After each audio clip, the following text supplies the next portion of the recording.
Good day, Black Knight scholars. It's Mr. Deegan. It's the VidNotes show, 7-4. I will understand the history of the Middle East. That is the learning target today. This is the area of the world we're going to be talking about. First, time to map it out. Please label these 5 countries on your blank map now.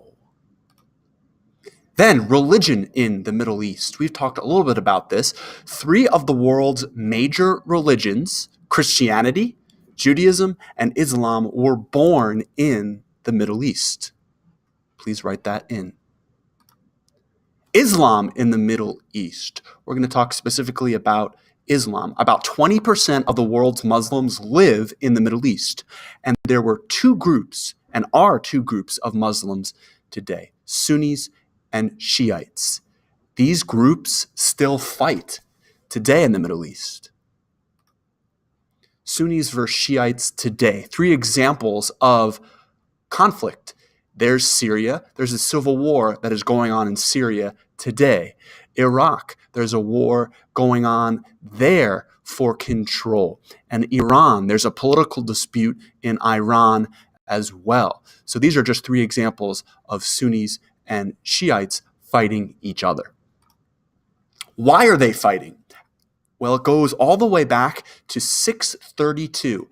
After the death of Prophet Muhammad in 632, Sunnis and Shiites argued over who should lead the religion of Islam after Muhammad.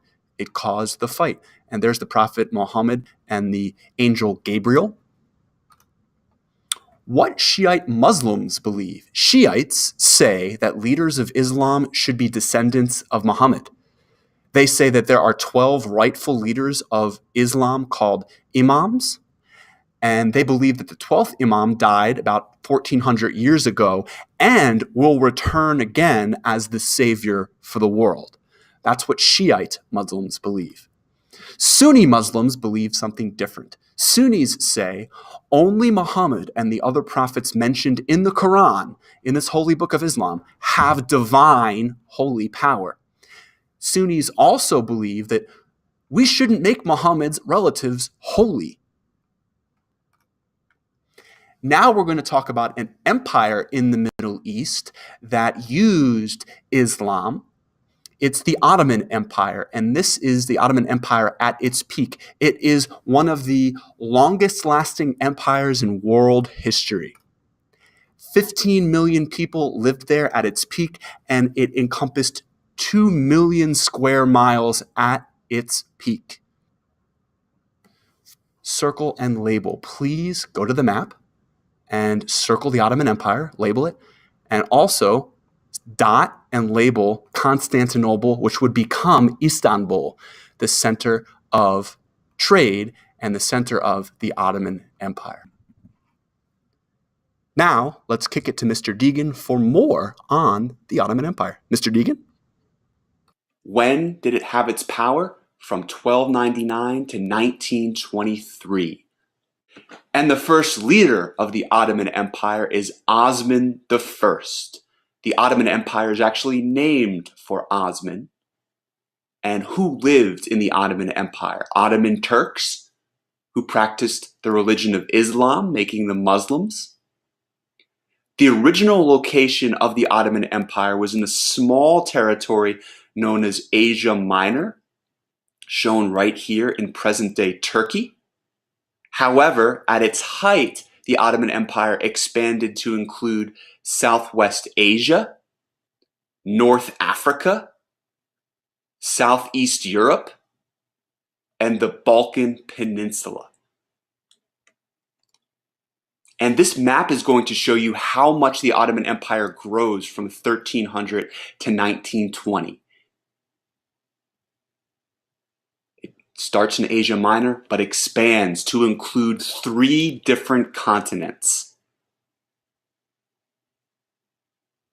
And after World War I, it becomes the Republic of Turkey. It changes its name. And there it stands, the Republic of Turkey as it is today. What are some of the major accomplishments of the Ottoman Empire? Well, the first major accomplishment was to conquer a city. After a 53-day battle in 1453, the Ottomans conquered Constantinople, the capital city of the Roman Empire at the time. And once they took it over, they renamed it Istanbul. Now, Sultan Mehmet II is pictured here on this white horse. He was the leader that helped conquer Constantinople. And it was not an easy city to conquer because it was surrounded on three sides by water and on one side by heavily fortified fences and walls. So the Ottomans used their superior cannon technology to blast through the walls. This is a 23-foot cannon that the Ottomans and Mehmet II used to conquer Constantinople. How did leaders keep such a large empire united for so long, for more than 600 years? You see how vast it is on this map. Well, the short answer is leaders used the Islamic religion to unite and to keep united, and they also used tolerance of other religions. Of course, other religions would creep into the empire, but they did not have a zero tolerance policy. In fact, they were very tolerant of those other religions. This is the flag of the Republic of Turkey, and on it is the logo for the religion of Islam, the crescent moon and star. And that shows you how important Islam was to the Ottoman Empire. How did the Ottoman Empire interact with Europeans? Well, the Ottoman Empire traded often with other societies, especially Europe and its merchants. And the two key exports for the Ottoman Empire were coffee and ceramics. How did the Ottoman Empire end?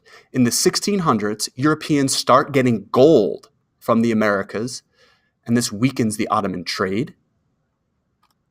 In the 1700s and the 1800s, the Ottoman Empire loses much land. You see how the Ottoman Empire is in 1914 versus how it was at its peak.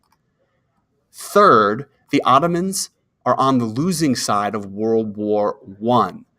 They lose power, and the empire is broken up. That's for next lesson, but right now, one research question, and you are done with 7-4. This is Mr. Deegan signing off.